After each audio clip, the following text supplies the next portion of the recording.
literaturas, como Chico, como Divaldo, como Kardec, eles construíram uma obra, tanto a nível assistencial, o Chico e o Divaldo, quanto a nível doutrinário, que eu acho que a nós compete apenas agradecer.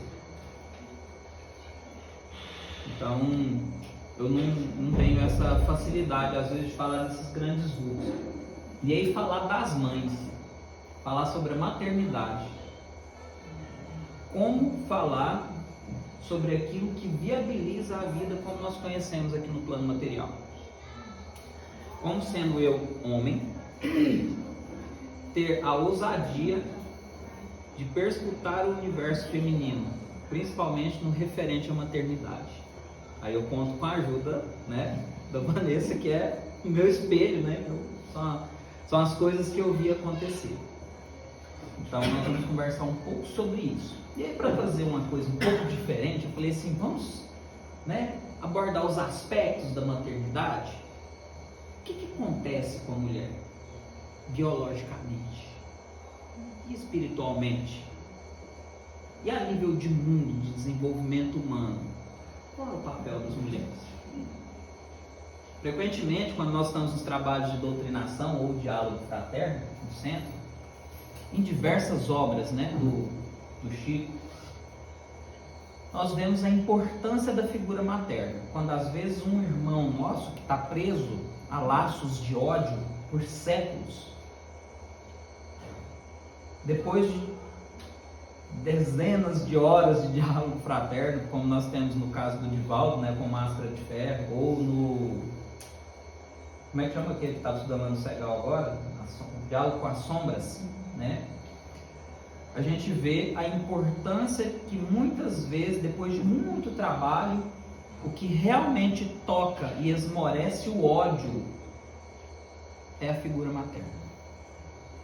Com frequência, quando esse irmão às vezes está muito endurecido, a espiritualidade traz a mãe, que frequentemente já é aquela que estava intervindo em favor dessa alma, e quando esse irmão, às vezes, depois de séculos de perseguição, vislumbra a figura materna, ele fala, não, aí não dá, né? A mãe, não podia trazer qualquer um, até o Papa, mas a mãe não, gente. Porque realmente quando essa união, que nós vamos falar um pouco sobre ela, entre a mãe e o reencarnante, os filhos, né, seja filha ou filho, essa união ela é tão profunda que o próprio Clarencio, no livro Entre a Terra e o Céu, ele fala que há na maternidade na Terra um quê de sagrado que ainda não nos é lícito compreender. Então há algo na relação entre a mãe e seus filhos, suas crianças, que nós ainda não podemos compreender. Tal qual não podemos compreender a natureza de Deus. O que para mim me leva a pensar que na maternidade há algo de divino. Portanto, para nós, homens, especialmente eu, falar sobre a maternidade é algo que requer uma sensibilidade e um carinho muito especial. Então vamos falar o que acontece biologicamente, né? Porque, apesar da Vanessa dizer que não, né, eu achava ela linda durante as 2 gestações. Ela olhava, pelo amor de Deus, como é que você me olha? Que eu tô horrorosa. Eu digo hoje, eu estava conversando com a professora Daniela, que é a diretora lá da escola. Ela estava muito bonita hoje, aquela beleza já de uma senhora mesmo, né, com vestido amarelo assim. Olhei para ela e falei assim, é belo, realmente belo olhar as mulheres. Vocês tornam a nossa vida e um mundo muito mais belo. E em cada fase da vida de vocês há uma beleza diferente. Aquela mocinha ali tem uma beleza diferente e é linda, não é mesmo? Já a Vanessa, que já passou pela maternidade, começa a entrar na maturidade, já tem outra beleza. A dona Sirene já tem outra, a Cláudia tem outra, são fases diferentes. Você tem outra também. E a nós homens é preciso ter a sensibilidade de olhar para vocês e reconhecer a beleza tal qual ela se apresenta. E um grande desafio talvez seja de vocês mesmos fazerem isso. Se olharem no espelho e admirarem aquilo que tem de belo. Pois o que faz um homem amar uma mulher a priori há uma influência do físico, pois nós ainda somos muito animalizados. Então quando nós estamos na juventude, vemos uma moça bonita, né, a gente fala assim, nossa, que gatinha, fio, nossa, eu quero conhecer. Só que não é isso que sustenta uma relação. O que sustenta um relacionamento vai muito além da beleza física, que talvez para os incautos não passe de uma passageira armadilha para nos prender nas peias da afetividade. Quando nós vamos conhecendo então quem são as criaturas às quais frequentemente nos encontramos ligados em pretérito espiritual recente ou talvez mais longínquo, entendemos que este encontro na verdade não é um encontro, e sim um reencontro. Eu, quando conheci a Vanessa, eu sempre digo isso, conto isso para as pessoas, os meninos adoram ouvir essas histórias.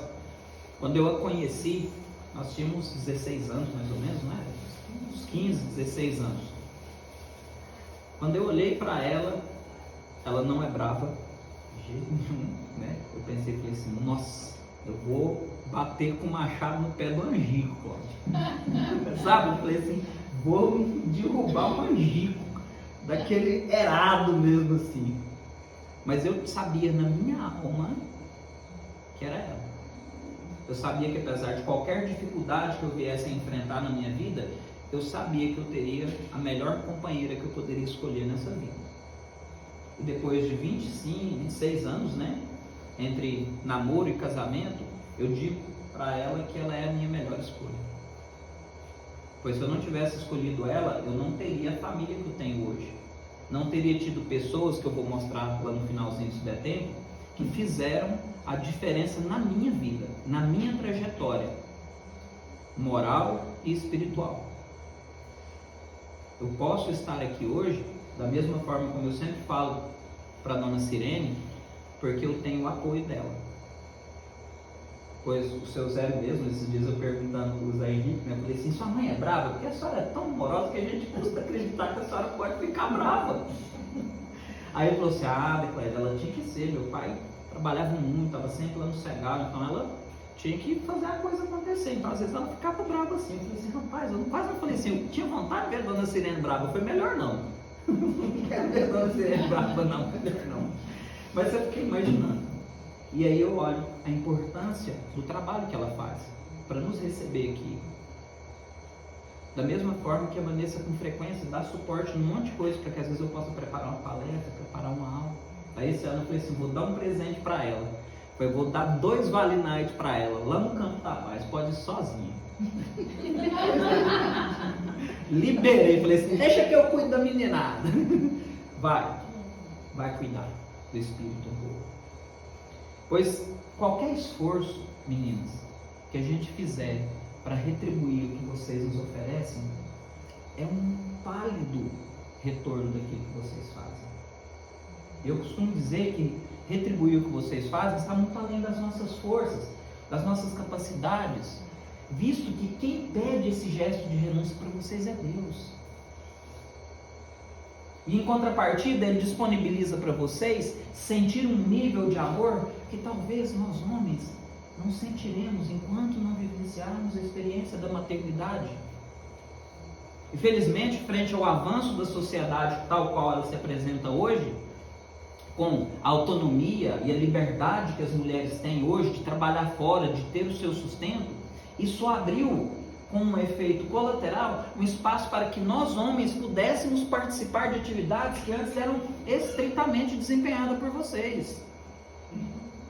Eu estou participando da Ana Beatriz, está no 9º ano, é o último ano dela lá na escola André Luiz. E aí tem a formatura, aí fizeram a primeira reunião da formatura. Aí eu fui, falei assim, eu vou, né? Adoro participar dessas coisas. E eu fiquei muito surpreso, porque de acho que 8 alunos, tinham 2 mães. Todos os demais eram pais. Eu olhei e falei assim, nossa, que alegria. Sabe? Porque essas mães estão exercendo a sua autonomia, a sua liberdade, a sua autoafirmação, a sua capacidade de serem não só cuidadoras, mas também provedoras, mantenedoras desse lar.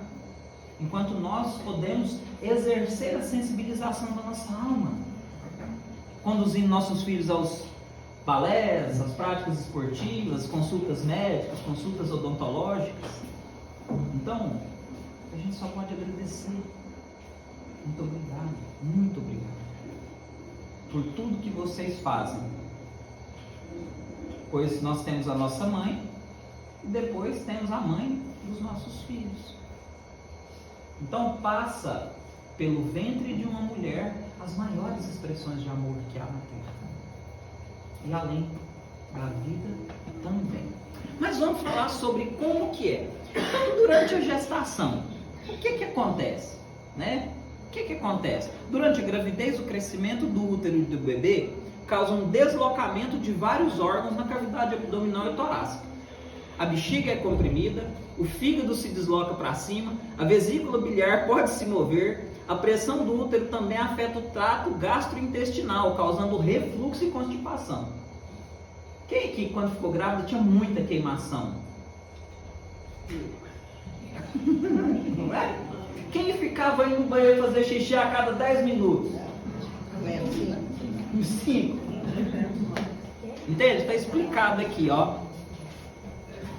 Qual que é o deslocamento dos órgãos? A bexiga é comprimida pelo útero em expansão, causando aumento da frequência urinária. O fígado se desloca para cima e pode ser comprimido pelo pulmão e pelo intestino. Gente, o fígado fica em maus lençóis, não é mesmo? Pensa, aí você vai respirar, você aperta o fígado. Não dá para entender, né? Por que fica brava as mulheres desse jeito, né?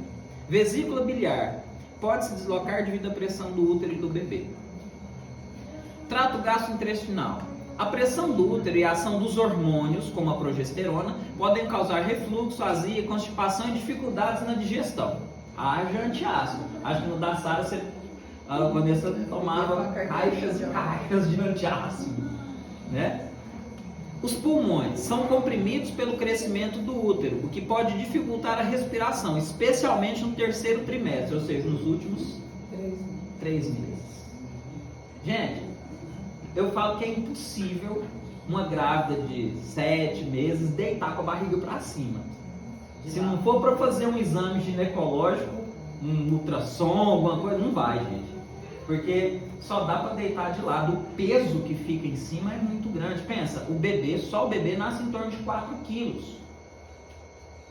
Fora o líquido amniótico, a placenta e todas as outras coisinhas que vão crescendo ali.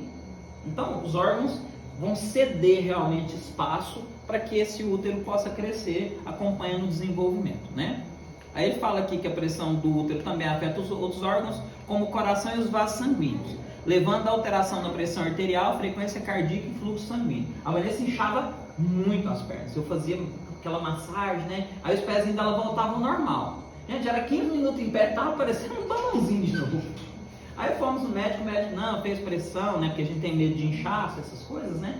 Fez exame, tá tudo normal. Ele falou, não, acontece muito, porque quando o útero cresce, ele aperta não sei o que do linfático aqui do lado esquerdo, e aí o líquido, o excesso de líquido das pernas não volta, que não sei o que, fala pra ela deitar, põe ela pra dormir com as pernas pra cima. Aí fica bem mais interessante, né? Porque além de deitar de lado, você ainda tem que pôr as pernas assim, ó. Então, realmente é um grande desafio, né? Olha só o que acontece. Olha aqui, útero. Acabou, gente. Não tem espaço para ninguém mais, não. Olha lá, acabou. Olha aqui onde é que está o intestino da criatura. Olha lá, ó. As mamas estão aqui. Olha lá, o coraçãozinho lá no cantinho. Olha onde é que o figão está. O figo vai pro lugar do coração, mano. O coração bate quase lá na nuca. Olha aí pra vocês verem. Olha aqui. Olha lá. E aqui, o bebê está aqui, ó. E a bexiga? A bexiga, acredite, a bexiga está aqui por baixo da cabeça do neném. No vídeo que eu acho que vai passar aqui, porque eu assisti vários, ele fala o seguinte, que quando o bebê encaixa, que ele vira a cabecinha para baixo para nascer, aí que a frequência de ir ao banheiro aumenta. Porque aí ele tá com a cabecinha apertando a bexiga. Antes ele estava só sentado, mexendo, aí tem um líquido amniótico. Então, o neném, via de regra, ele está super tranquilo lá dentro, ele não está sentindo um aperto. Ele está literalmente nadando de braçada. A mãe é que fica sem espaço na cavidade abdominal. E a Vanessa fala, quando faz o parto, no caso dela foi parto cesáreo, né? Ela fala que literalmente todo esse desconforto é tirado com a mão. A hora que tira o neném, que alivia a pressão, os órgãos vão voltando para o lugar, já fala assim, nasceu, que gracinha, posso voltar a respirar. É desse jeito. Então, vamos lá. Aí eu vou passar um videozinho rapidinho pra gente ver como é que é. Eu acho que é porque no começo não sai som. Talvez ela desligou por causa que ficou.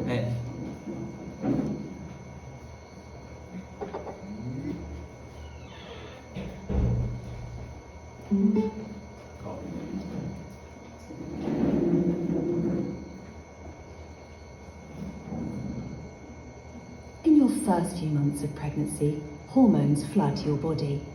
Your baby is still tiny, but already your body is changing. Your breasts start to swell and may feel tender.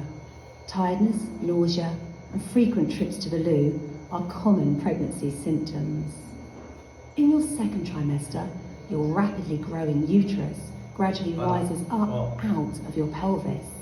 You'll start to feel the first flutters of your baby's movements, and an obvious bump will be showing by mid-pregnancy. In the third trimester, your growing baby pushes your intestines and stomach up. That's why you might be feeling breathless, and heartburn is a common problem too. Your bladder is also under pressure. You'll be making more trips to the bathroom, even more so when your baby's head engages, ready for the birth. These symptoms will go after your baby is born, but your uterus can take up to 2 months to shrink back to its normal size and position. Aí imagina, o volume médio do útero é de 50 ml. 50 ml.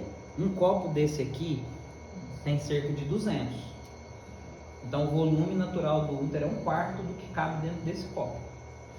E aí quando você chega no final da gestação, você tem um bebê de 4 quilos em média lá dentro, 3,5 kg, mais o líquido amniótico, mais a placenta, mais o cordão umbilical. Percebam a elasticidade do útero da mulher. E aí no final do vídeo ela fala que são necessários em média 2 meses para que esse útero volte ao seu tamanho normal. E quando a Vanessa foi dar luz a Sara, eles tentaram de várias formas, né? Porque para ter o parto natural, só que sob monitoramento. Por quê? Porque ela já tinha tido um parto cesárea.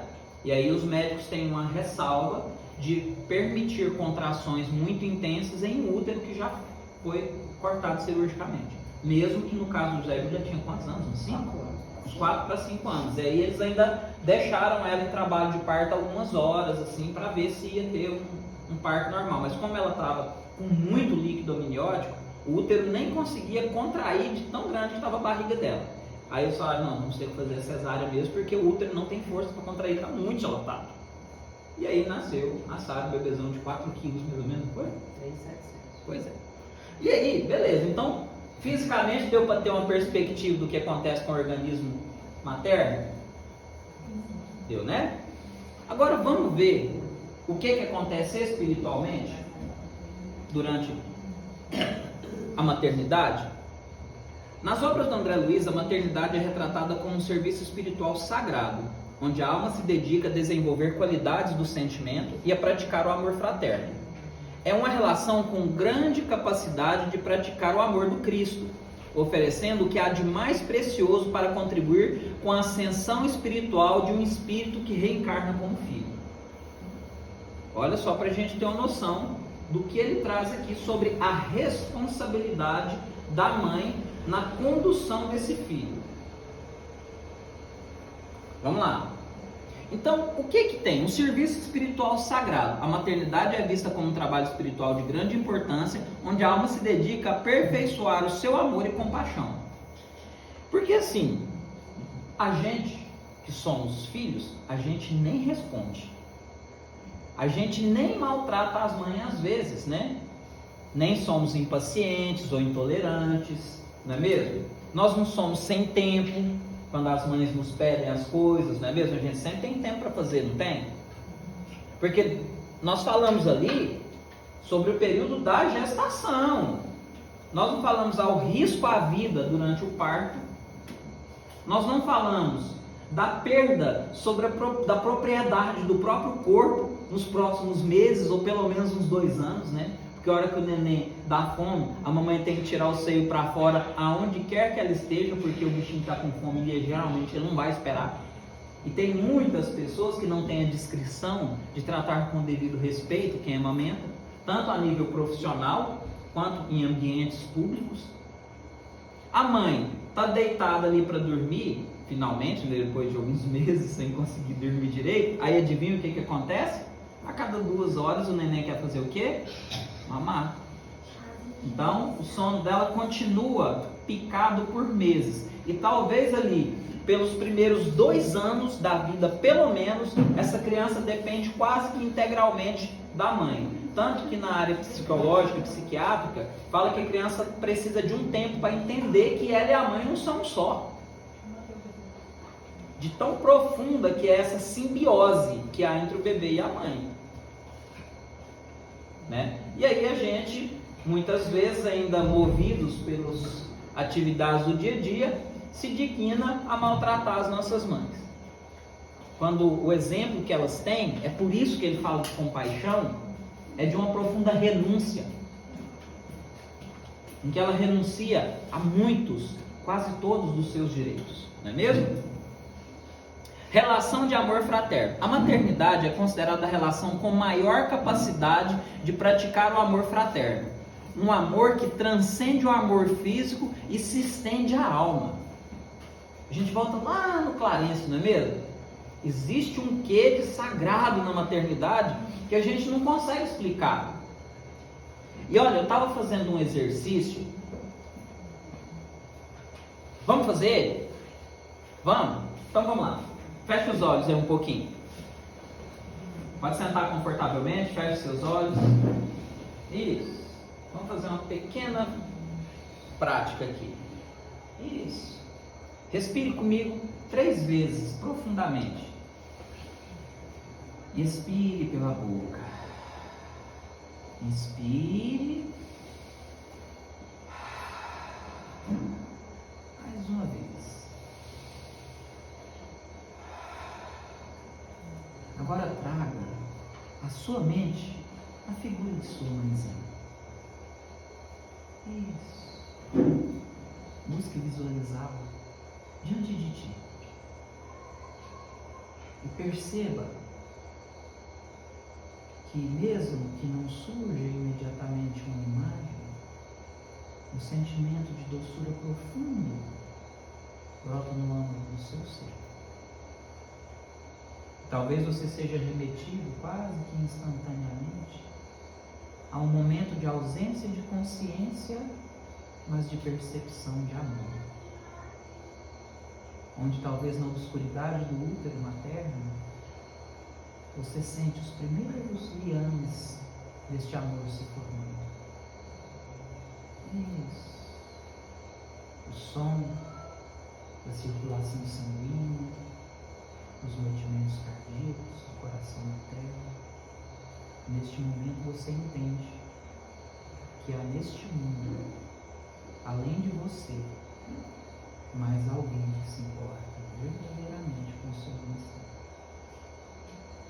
Perceba quanto amor, nutrição, cuidado vem até você através das vibrações, do som da voz, da circulação sanguínea.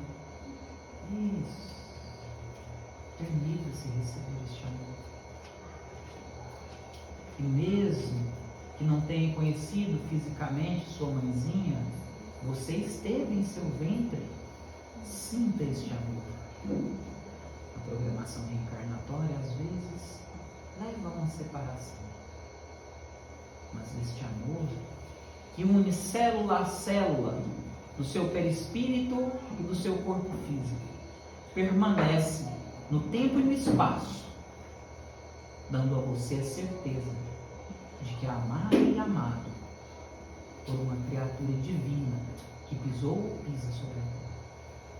Perceba no desenvolvimento da sua gestação, 6 meses, 7, 8, Talvez sinta neste momento o desejo da mamãe de que você nasça, para que ela possa ver o seu rostinho, contar os seus dedinhos, ver que estão todos bem, olhar pela primeira vez os seus olhinhos e sentir a materialização de um amor que talvez ela esperou por décadas, por anos a fio.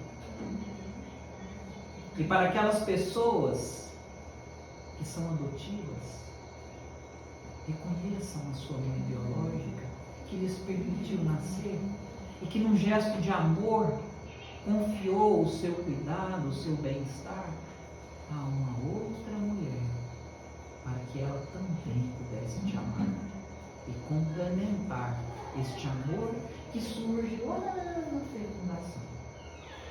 E já para o 8º, 9º mês, você já prestes a nascer. Sua mãe respira, munde-se de coragem e de forças para permitir que você venha na vida. O primeiro olhar depois do seu nascimento, a primeira mamada, o primeiro abraço. Sinta este amor. Olhe em seus olhinhos e receba todo o carinho que você sempre desejou receber. Pois mesmo com todos os desafios da vida, a sua mamãe permitiu que você nascesse. E era só isso que ela precisava fazer. O resto daí para frente é com você. Faça valer a pena a oportunidade que foi combinada previamente lá no plano espiritual. Honre através de boas obras. Ame através de uma dignidade vivenciada e exemplificada em sua vida. E perceba que quanto mais desafiadora for a vida de sua mãe, maior a intensidade do amor que ela sente por todos aqueles que Deus confiou que ela trouxesse para cá. Olhando para a sua mãezinha querida, diga a ela: muito obrigado. Muito obrigado, porque a senhora me permitiu isso. Muito obrigado. E se quando estiverem prontos, podem ir voltando para cá. Isso, muito bem. Todo mundo voltou? Ótimo! Então olha só o que ele fala aqui. O amor de mãe, ele vai além de um amor físico, ele se estende à alma. E aí, nós entramos no outro aspecto, que é a missão de ajudar na ascensão espiritual. A mãe, ao nutrir e educar seus filhos, e quando ele fala nutrir aqui, eu volto lá na Joana de Anjos, do Divaldo. Ele fala que o homem, animal gregário, ou seja, que vive em grupo, vive em sociedade, nutre-se das vibrações uns dos outros. Ok? Então, nós nos nutrimos, neste momento que estamos aglomerados aqui, em prol de um mesmo objetivo, de um mesmo ideal de educação espiritual, educação do espírito, conforme o seu Zé Faleiros fala sempre, nós estamos nos nutrindo. Quando a gente chega aqui, que a dona Sirene dá um abraço, né? Aquele abraço gostoso, o seu Zé acolhe a gente com aquele abraço, né? Cadê a Mariana? Eu gosto de pegar no pé dela, eu falo assim, a Mariana dá aquele abraço, e olha, eu faço isso é gostoso demais. Não é? A Miriam, que está ali na salinha, a Rosângela, a Aline, todas as pessoas que estão aqui, vem dar aquele abraço na gente. Esse abraço alimenta. Gente, é gostoso demais. Sabe? Quando a gente chega lá no Cegal, já dá aquele abraço gostoso, você fala assim, é como se as nossas células nos nutrissem mesmo assim. Você fala assim, nossa, e aí você pensa que do mesmo jeito que vem, vai. Não é? Você fala assim, nossa, quando você chega e dá aquele abraço, você fala assim, vem amor, vem alimento espiritual aqui, me preenche, me completa, me sacia. E ao mesmo tempo você diz, toma de mim aquilo que eu tenho para dar. Receba o amor que eu recebi de Deus, recebi da minha mãe, do meu pai, da minha família. E nós distribuímos isso. Porque somos polo gerador de forças, de energia, de vibrações. de amor. Então, abrace. Se você tem algum trauma, algum bloqueio que não permite abraçar, vai no psicólogo, vai no terapeuta, cura isso, porque abraçar é gostoso demais. Abraçar é bom demais. E nós, o povo brasileiro, é tido como um povo muito fraterno.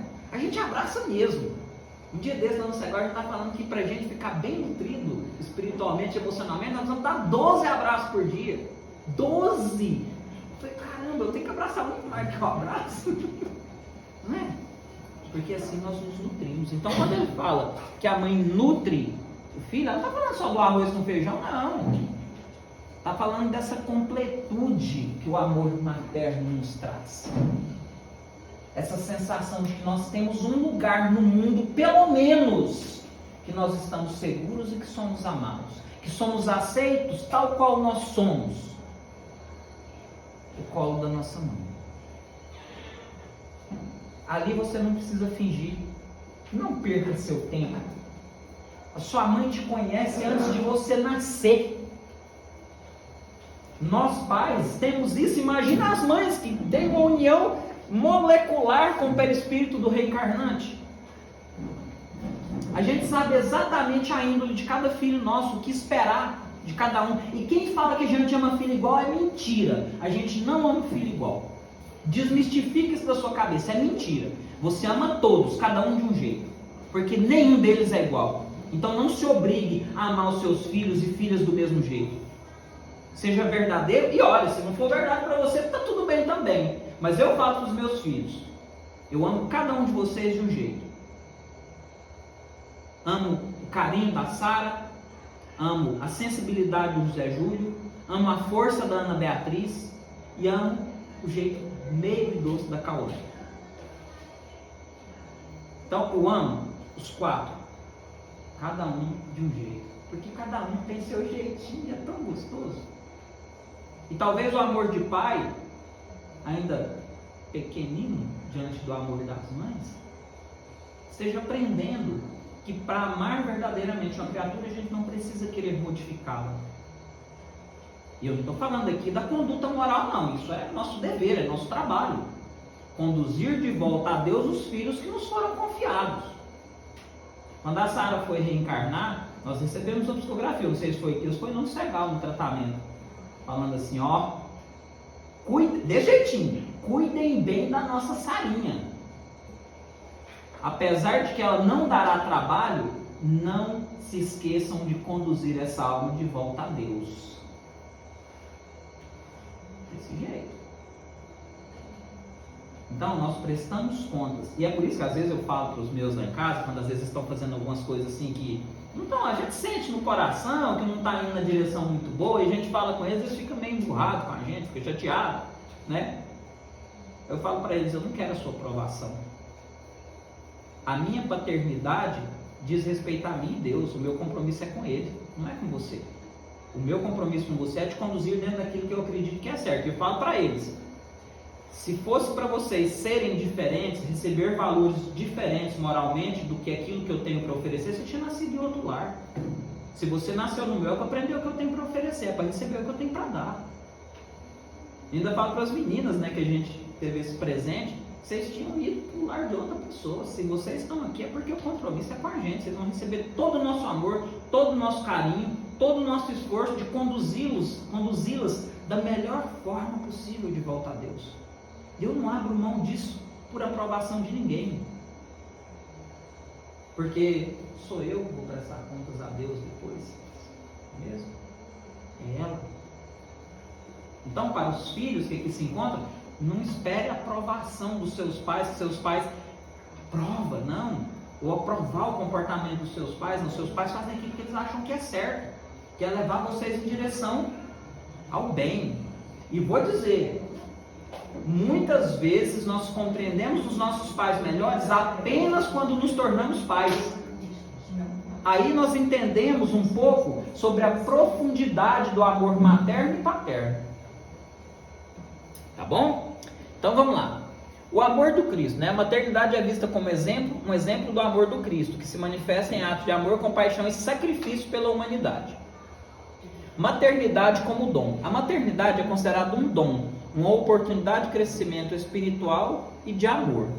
E quando a gente fala dom aqui, não é um dom assim, igual a gente às vezes está acostumado a uma coisa gratuita. Não, é uma aptidão, uma habilidade que nós desenvolvemos espiritualmente. Uma capacidade de amar além de nós mesmos. Eu costumo dizer para as pessoas que assim, a gente ama. Mesmo antes de ser pai e mãe, a gente ama. Ama pai, ama mãe, ama irmão, ama sobrinha, ama filhado. Mas quando nós recebemos a dádiva da maternidade e da paternidade, nós conhecemos um novo nível de amor. É um amor que às vezes é compulsivo. É compulsivo. Uma mãe vê um filho indo na direção de um perigo, ela não consegue não falar nada. Não dá para não falar nada. Um pai vê um filho, uma filha indo na direção de algo que não é bom, não dá para ficar calado. Não, vou ficar calado aqui, vou ver o menino meter o dedo na tomada que ele vai aprender. Rapaz, mas tem um trem assim com micha lá dentro da agência que a gente fala, arranca o menino e fala, dá um tapa na mão ali, mas não mete não, tu vai tomar um choque. Tá achando que eu passei 9 meses, né? Com a sua mãe grávida lá e tal, aquela coisa toda, para quase você enfiar o dedo na tomada, morrer? Vai morrer agora não. Não, você pode, ó, vai crescer, vai crescer. Entende? Isso sem falar do aspecto que eu costumo dizer, que nós, quando aceitamos a missão de sermos pai e mãe, nós nos tornamos devedores solidários dos nossos filhos. Basta perguntar, não está nenhuma das duas aqui, ó. Nem a Ludmila e nem a Ângela. As duas estavam com um filho doente esses dias, ó. A Ludmila não sabia o que era. E até hoje não esclareceu. Eu conversei com o seu Zé de quarta-feira, quinta-feira lá no Segal. Foi, pôs na conta do remédio, que era um remédio, virou por isso mesmo. Ninguém sabe exatamente o que aconteceu com o Augusto. Sabe que passou mal uns dias aí, ficou ruim. E a Ângela, mas o Zé, estão lá com a Lívia, com a pneumonia que brotou do nada. Sabe? E não tem nada, vou falar por mim, não tem nada que ninguém possa fazer que traz paz ao coração da mãe e do pai quando tem um filho doente. Tem? Não tem. Só tem uma coisa, o tempo. Porque nem a hora que sara a gente fica tranquilo, a gente ainda fica com medo de ter uma recaída, de voltar a ter um problema. Aí quando vai passando os dias, semana, que a gente acho que o perigo passou, acho que agora o negócio está firmando, vai dar tudo certo. Mas o coração da gente fica assim. Por conta desse amor que é tão profundo, que uma psicóloga escreveu um livro chamado A Dor Sem Nome. Quem perde o marido ou a esposa se torna viúva ou viúva. Um filho que perde os pais se torna órfão. Qual o nome que se dá aos pais que perdem o filho? Exatamente, por isso se chama dor sem nome. E vocês são filhos, por favor, respeitem o amor dos seus pais. Respeitem o amor dos seus pais. Vocês não sabem como é até que vocês tenham os seus próprios filhos. Vocês não sabem a profundidade desse amor. Gente, é algo que vem de Deus. É uma força que... Estava assistindo uma palestra do Divaldo hoje sobre constelação familiar. Constelações sistêmicas familiares, abordagem do Bert Hellinger. E aí ele fala sobre essa questão da força do amor que liga as pessoas, que liga os sistemas familiares. A gente não consegue compreender a profundidade disso ainda. E muitas vezes, com esses valores deturpados que nós temos hoje em dia, que estão pululando nas redes sociais aí, fazem com que às vezes os adolescentes, os jovens, achem que sabem demais. Acham que sabem como é o amor dos pais. Não, vocês não sabem até que se tornem pai e mãe. É um amor que não dá para ser explicado. É uma ponte entre Deus e a humanidade. Aí o Divaldo estava falando do Albert Einstein. O Einstein tinha uma filha que durante a vida dele, ela trocou com ele mais de 25.000 cartas. E que ela era a confidente do Einstein. E que depois da morte dele, ela doou essas cartas para um museu que eu não me lembro o nome. E essas cartas estão em exposição. E aí o Einstein Fala para ela: minha filha, a parte mais difícil do meu trabalho é a ridicularização que eu sou submetido no meio científico. Ah, mas por quê, pai? Porque eu percebi que existem 4 grandes forças no universo. Aí ele fala da gravidade, magnetismo, ele fala lei quântica forte e lei quântica fraca. E aí ele fala: e eu descobri que há uma 5ª lei. E eu posso provar que ela existe, embora eu seja ridicularizado. Aí a filha dele fala assim: pai, qual lei que é essa? Ele fala assim: a lei de amor. Por que que ele traz isso dentro de uma palestra dele sobre constelação familiar? Porque o Bert Hellinger, um psicoterapeuta alemão, ex-padre, descobriu esse método das constelações e ele nomeou um conjunto de leis que ele identificou que rege a vida das pessoas como as leis do amor. Pertencimento, ordem, hierarquia e equilíbrio na relação de trocas. A ordem e a hierarquia é a mesma coisa. Então, pertencimento, hierarquia e equilíbrio na relação de trocas. E aí o Einstein fala, e ele pegou isso, o Bert Hellinger, e fechou na metodologia das constelações e deu o nome do livro: As Leis do Amor, as Ordens do Amor, as Ordens da Ajuda. Então, ele fala sobre um manual prático de boa vivência. Então ele fala sobre hierarquia, como os pais tratam os filhos, como nós estamos ligados ao nosso sistema familiar. Por quê? O que eu estou falando aqui é provado cientificamente. Nós somos 50% material genético do nosso pai e 50% da nossa mãe, correto? Beleza. A nossa mãe é 50% do pai dela e 50% da mãe. O nosso pai é a mesma forma.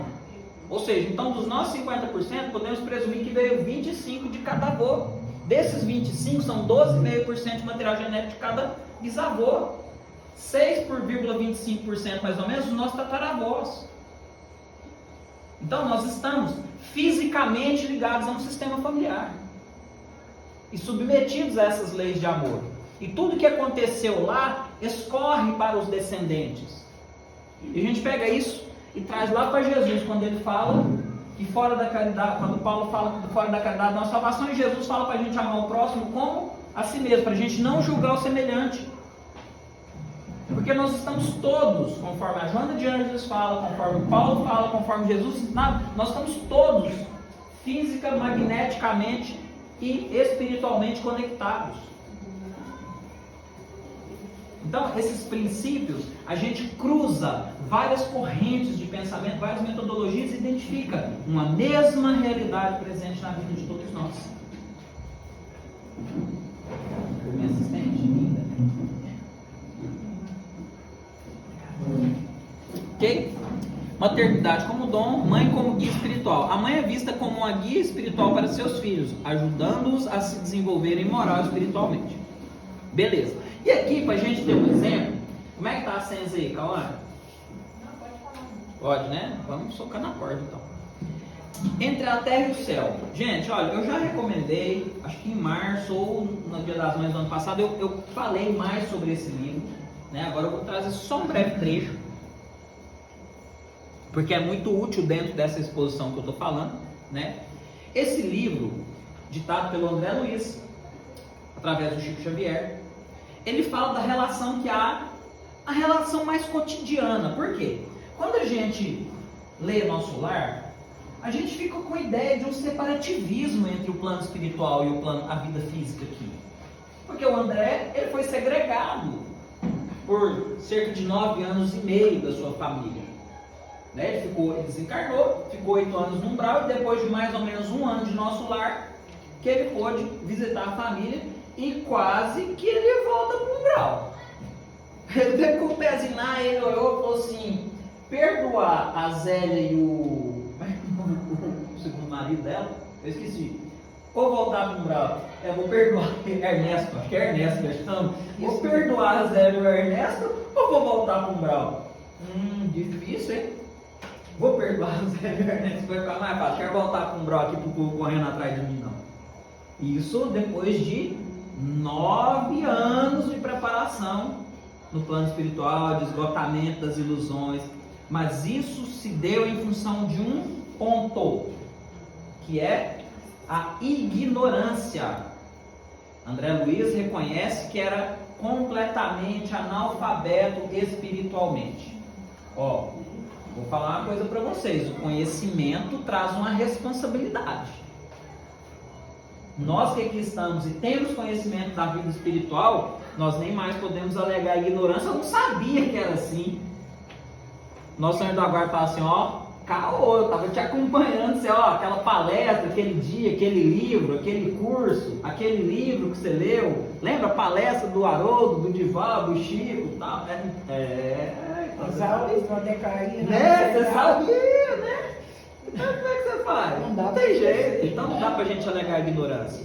Então, para quem às vezes acha que a doutrina espírita vem como uma brincadeira, porque ela começou como um evento de festa, né? O fenômeno das mesas girantes, eu dou aula no livro dos médiuns lá, né? Essa fase já passou, tá? Agora é um processo de responsabilização da criatura humana, um convite ao amadurecimento espiritual e psicológico. Por isso, um esforço tamanho de um médium da envergadura do Divaldo e de um espírito do Escola da Joana de Ângeles, que desde 1989 está ditando a série psicológica da Joana de Ângeles. Eu falei assim, nossa, eu achei lindo, né? Fui lá, peguei um box, né, lá na livraria do Segal, falei assim, nossa, deixa eu ver, porque lá tem a ordem cronológica dos livros, embora você possa lê-los em qualquer ordem que não são sequência, né? Aí eu olhei e falei assim, nossa, deixa eu ver, quando foi escrito o primeiro livro? Eu, hã?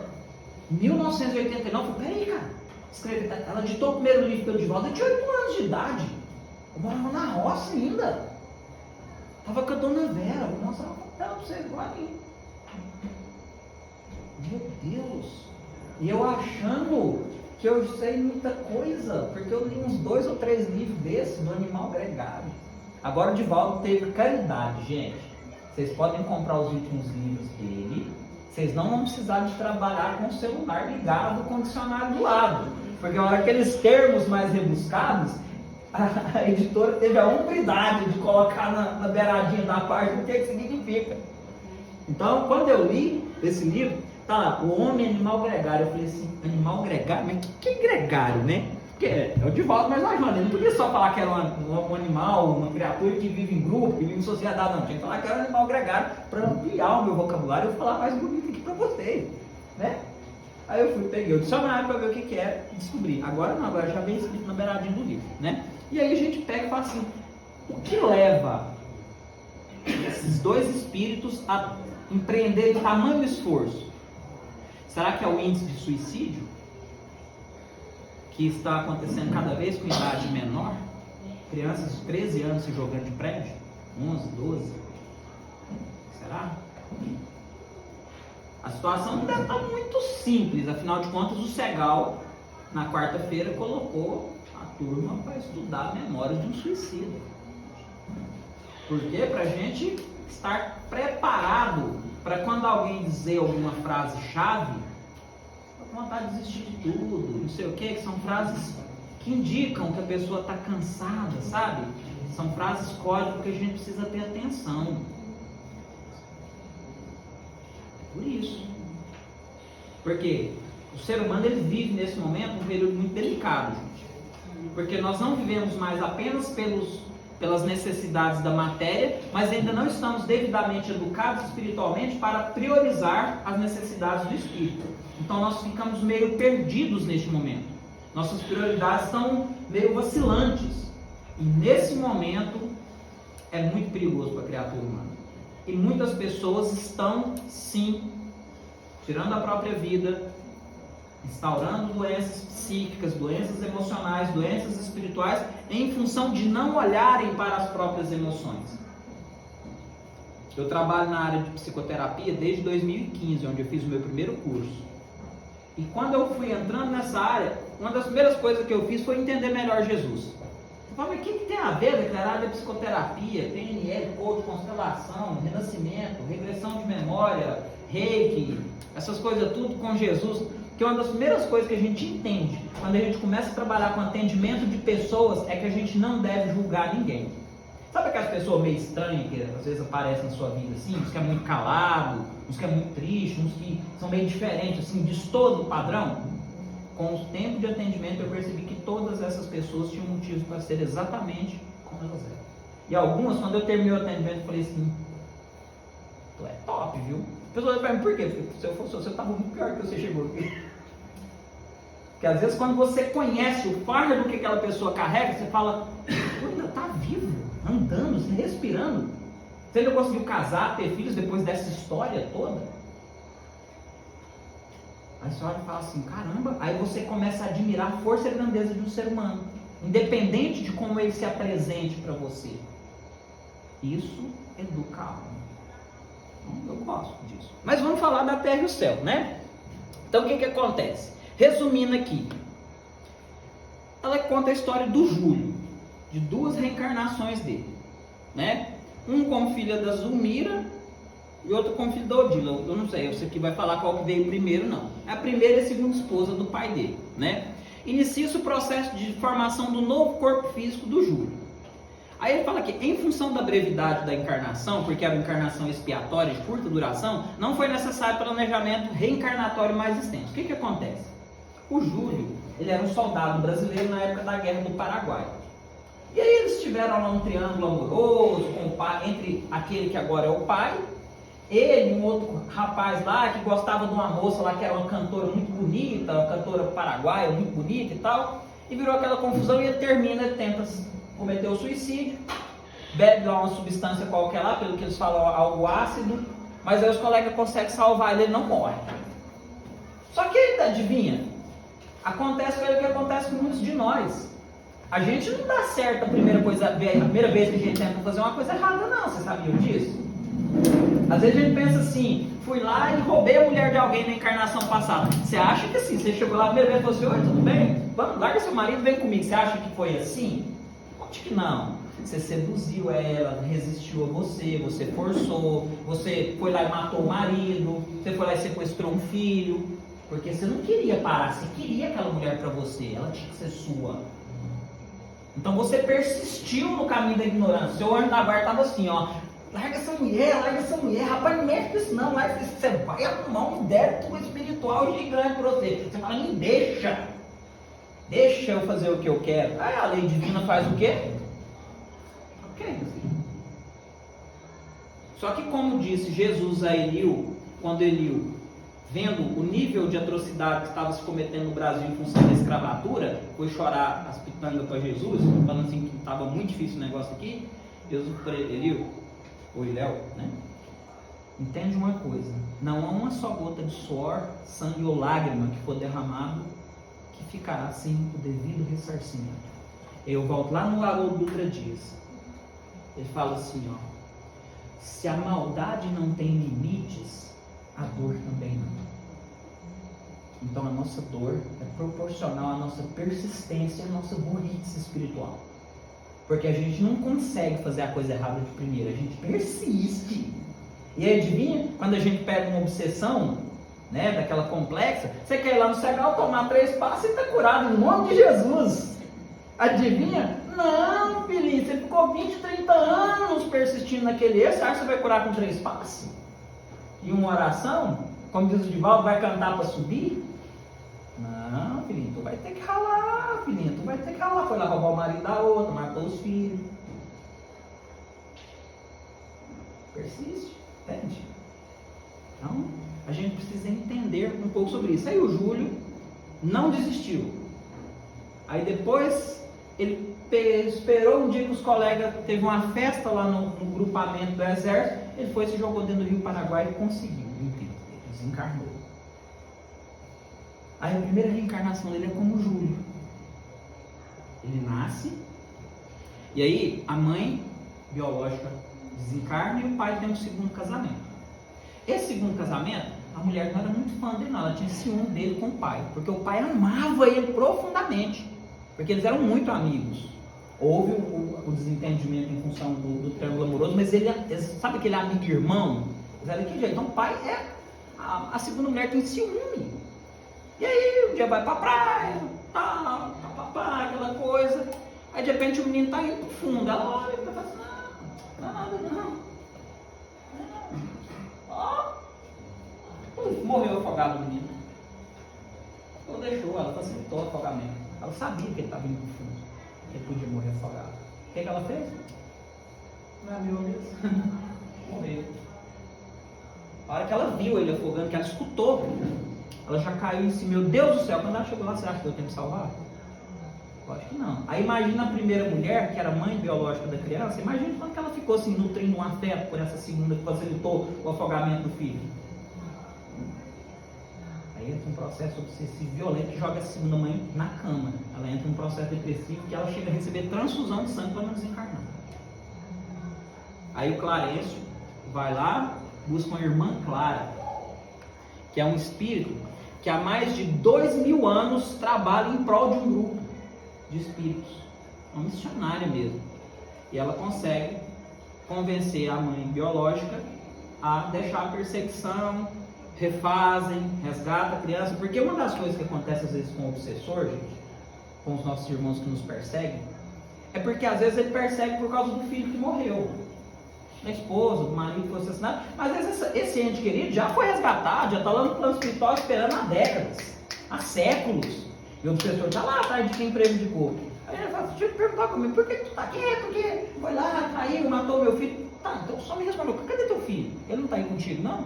Não, não está aqui não. Eu falei, mas cadê? Não sei. Eu falei assim, mas você já se perguntou se você está fazendo tudo isso porque você achou ruim e não está mais junto com ele? Não é uma coisa meio contraditória você continuar querendo ficar separado dele? Larga essa pessoa e deixa ela resolver o problema, porque ela deve não é para você não, ela deve para Deus e Deus vai cobrar. Deixa ela aí. Você não quer vir aqui e ficar junto da pessoa que você diz que ama tanto? Deixa, acredite, ó, vou te dizer, não tem uma gota de suor, de sangue ou de lágrima que fica sem ser ressarcida para a justiça divina.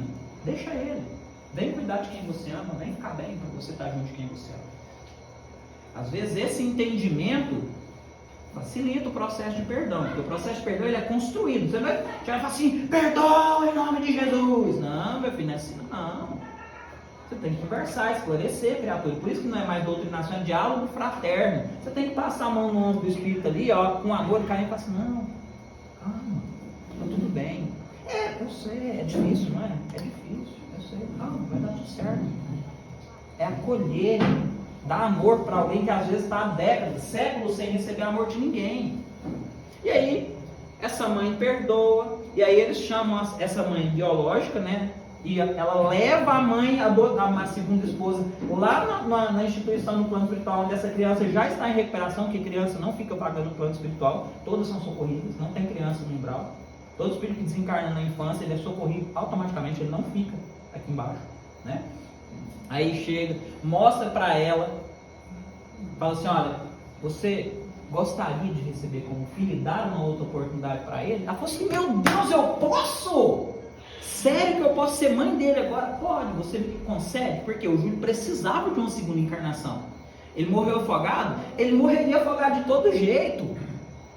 Ela só arrumou um débito que nem precisava. Ele ia desencarnar de afogamento naqueles dias mesmo.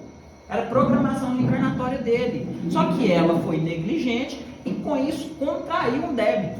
Mas segundo a justiça divina, ela nem culpada não era, porque ele ia desencarnar daquele jeito, todo jeito. Ela adquiriu um peso para a própria consciência, mas o destino dele era aquele. Para que ele pudesse estar quisto com a justiça de Deus. Não era ela que tinha que estar quisto com ele, era ele que devia para a justiça divina por causa do auto-extermínio. Aí beleza, aí ele reencarna como filho dessa segunda esposa. Só que ele nasce com uma ferida na garganta que nunca sara.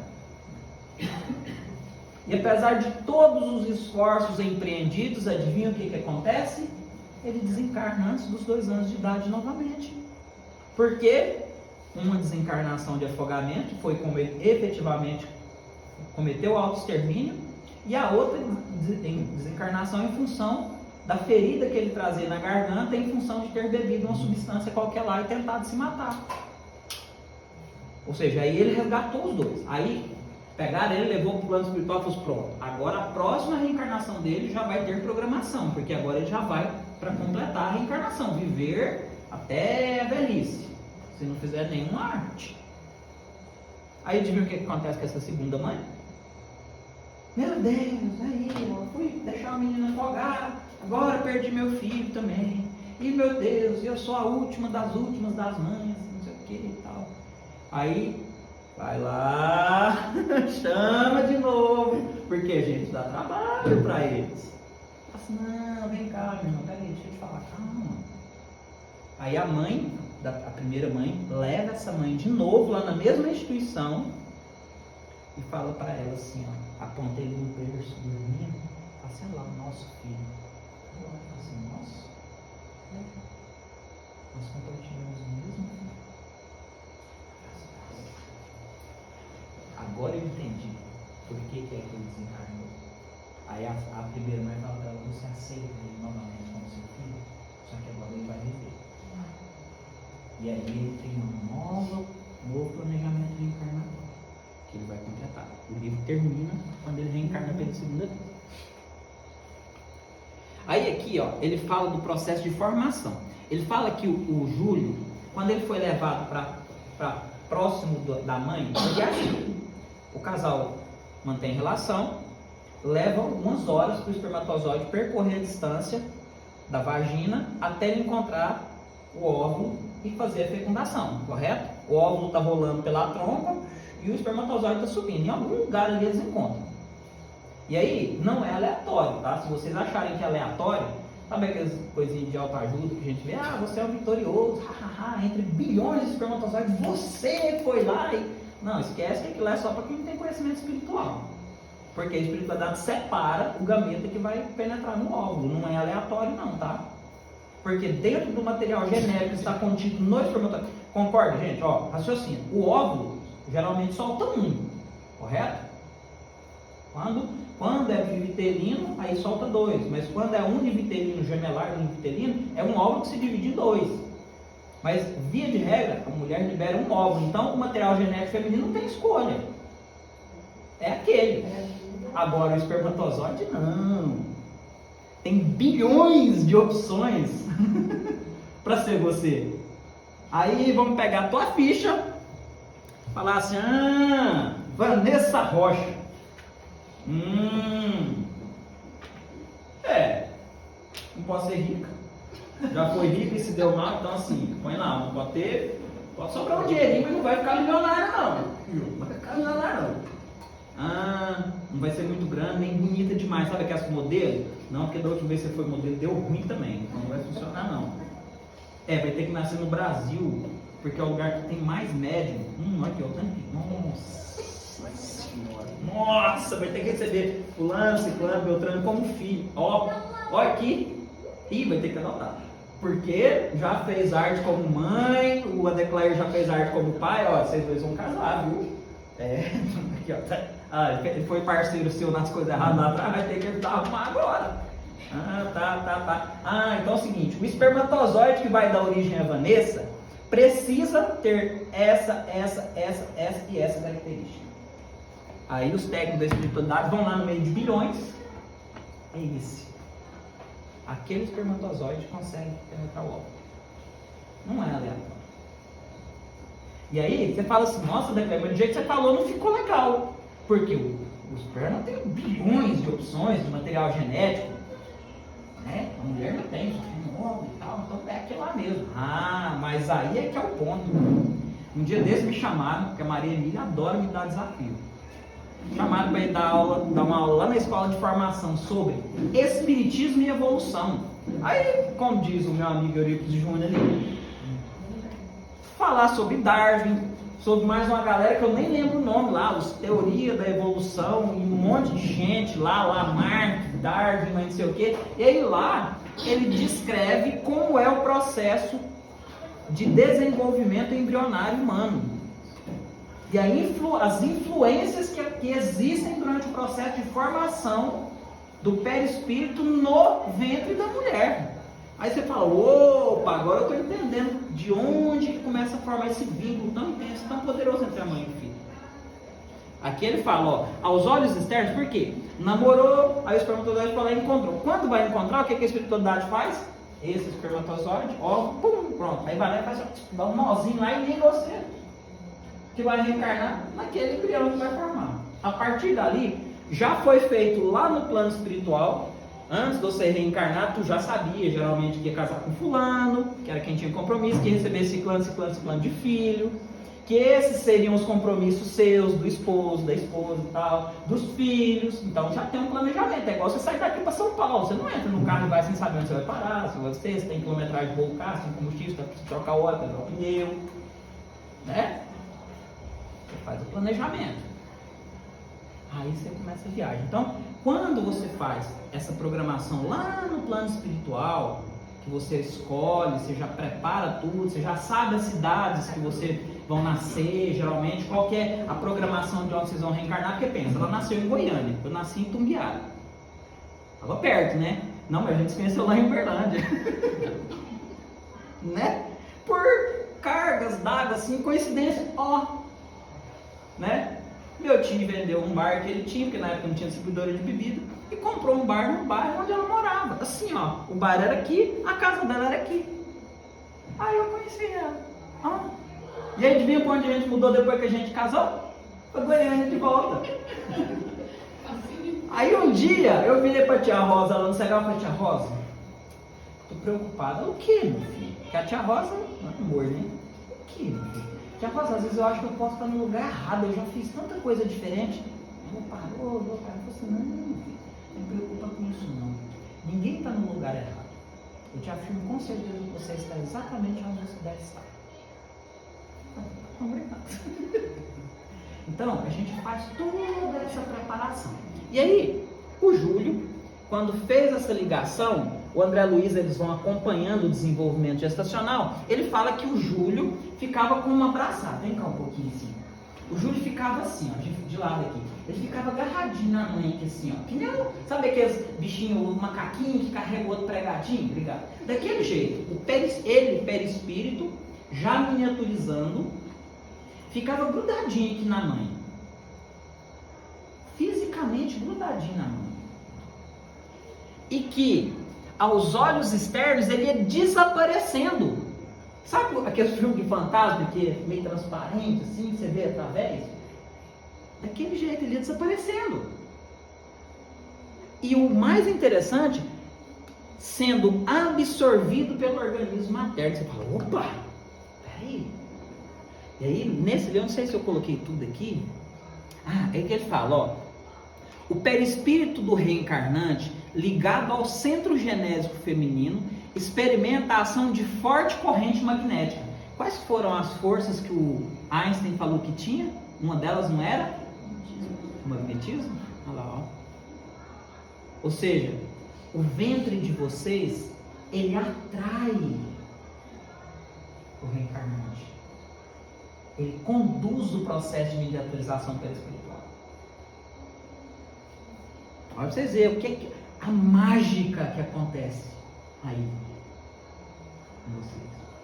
A gente estava lá, a gente vai ser filho, a gente vai reduzindo, e aquela força vai atraindo a gente, atraindo, até a gente ficar tá na barriga da mamãe, que maravilha. Entende? É uma força irresistível. É que nem você falar pro parafuso, não seja atraído pelo ímã, não tem jeito.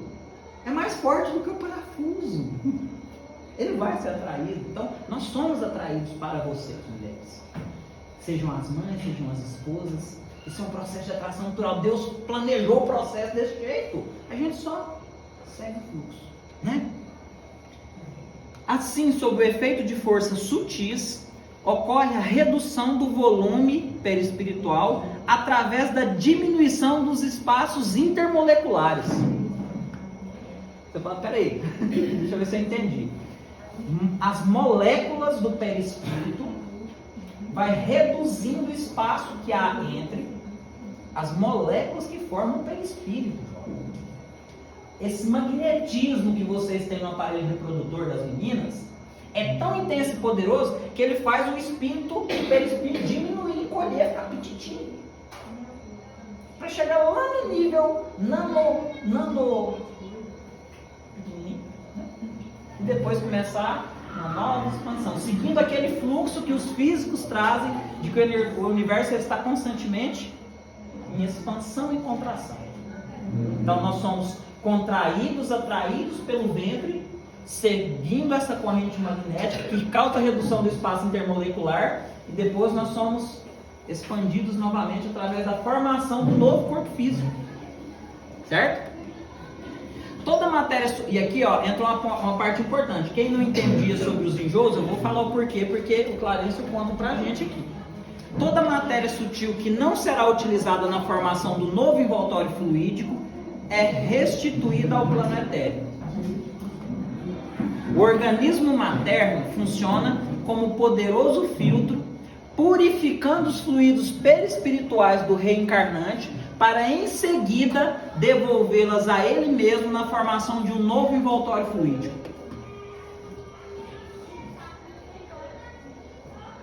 Vai ter só mais ela, eu e a Calone, você vai passar? Boa, com certeza. Então nós três. Tá. Entende? Olha só o que acontece.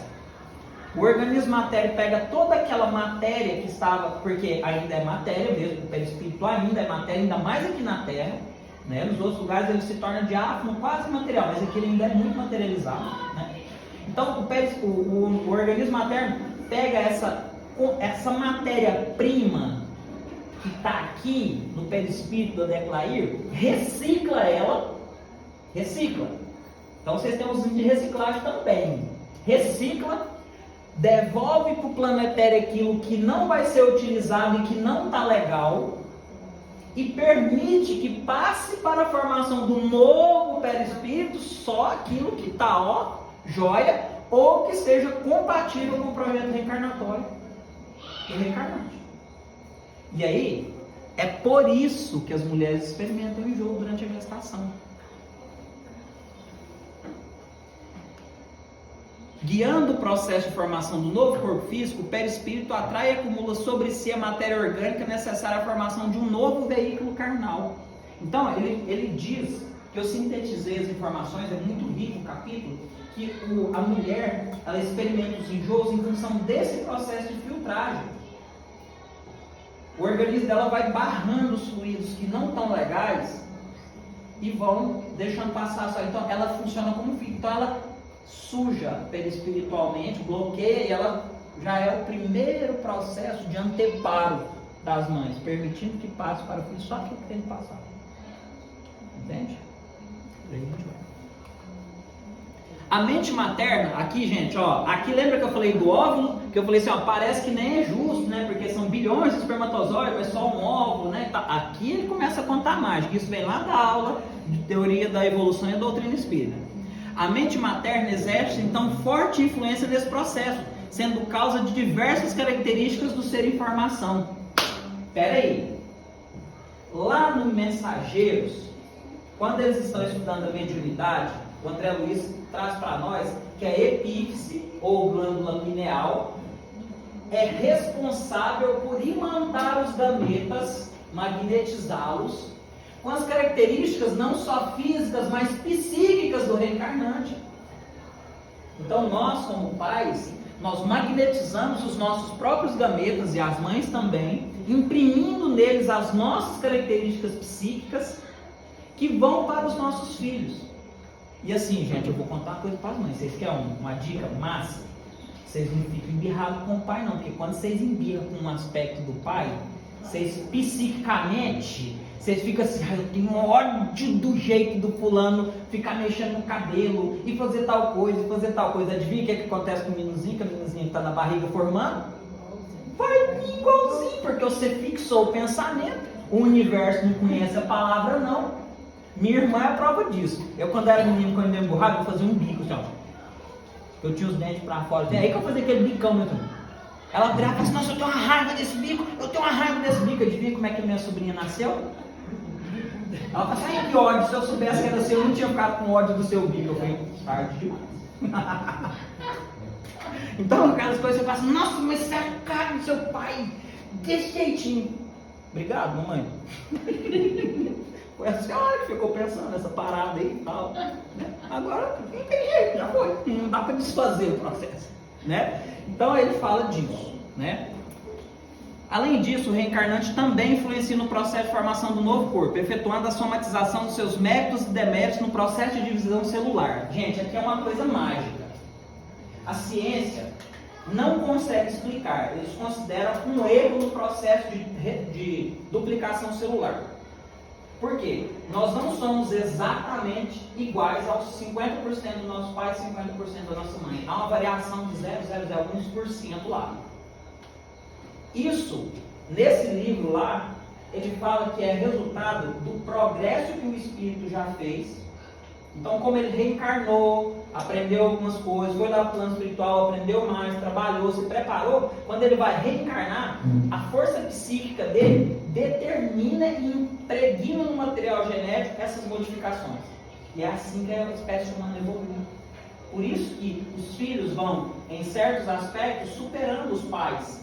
Porque à medida que ele aprende no plano espiritual, evolui e ele reencarna, ele vai somatizar na replicação do material genético essas modificações.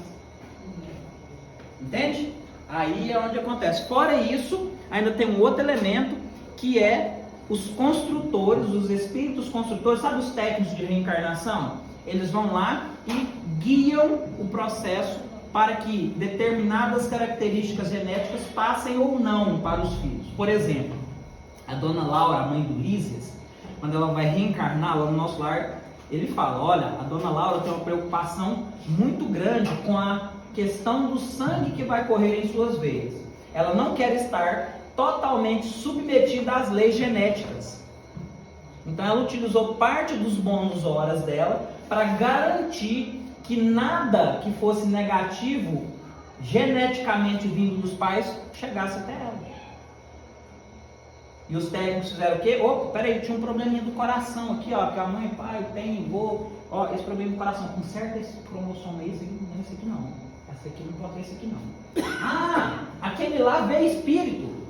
Desde que tinha 4 anos de idade, opa, vira essa chavinha no cromossomo 285 aí, por favor, isso, põe ela ligada porque ele precisa ver o plano espiritual. Ajustou, beleza, próximo. Então, essas características são guiadas. E tudo isso acontece aí, ó. Um segredo no ventre de vocês. Sobre os cuidados de vocês, do pai, da espiritualidade, do próprio reencarnante. Então, a maternidade tal qual nós conhecemos na Terra é um grande presente que nós recebemos. Já está na hora, Aline? Quando abrir a porta ali, a gente tem que entrar. Ok. Ó, então, Aline, me ajuda a lembrar. Nós paramos no slide 11 de 18. Agora, na próxima oportunidade que tivermos, falaremos sobre os efeitos práticos da maternidade. E aí nós vamos falar sobre um monte de gente legal que não deu para falar hoje. Tá bom? Pessoal, agradeço imensamente a oportunidade de estar com vocês. Espero que tenha sido instrutivo para vocês. Que vocês possam aprender algo muito importante. Porque a ciência e a religião brigaram ao longo do tempo. Porque uma queria tirar o mérito da outra. A religião pensou que se a ciência explicasse como, ela perderia a sua relatividade. E agora, para você que está aqui, eu vou encerrar com uma pergunta. Você ama menos os seus filhos, sabendo como é o processo de gestação? Será que nós, sabendo as leis espirituais, sabendo como funciona o magnetismo, como funciona a lei de amor, de ação e reação, sabendo que muitas vezes o que nos prende aos nossos entes queridos, às vezes são laços de débitos a serem ressarcidos, você os ama menos? Qual é a força de um perdão quando ele acontece? Ele é menor? A gente aprende, inclusive, a não cobrar tanto. Por exemplo, às vezes a gente é intolerante, cobra, existe aquilo.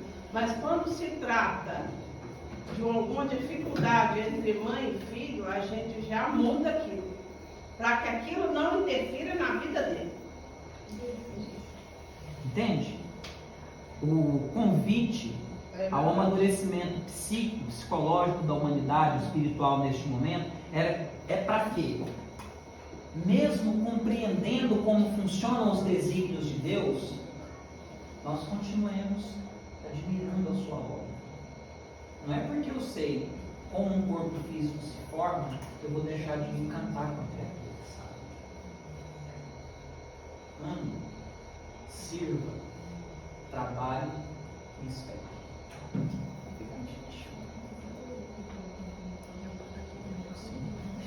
Ó, 1h22, hoje foi antes. Os menininhos vão tocar?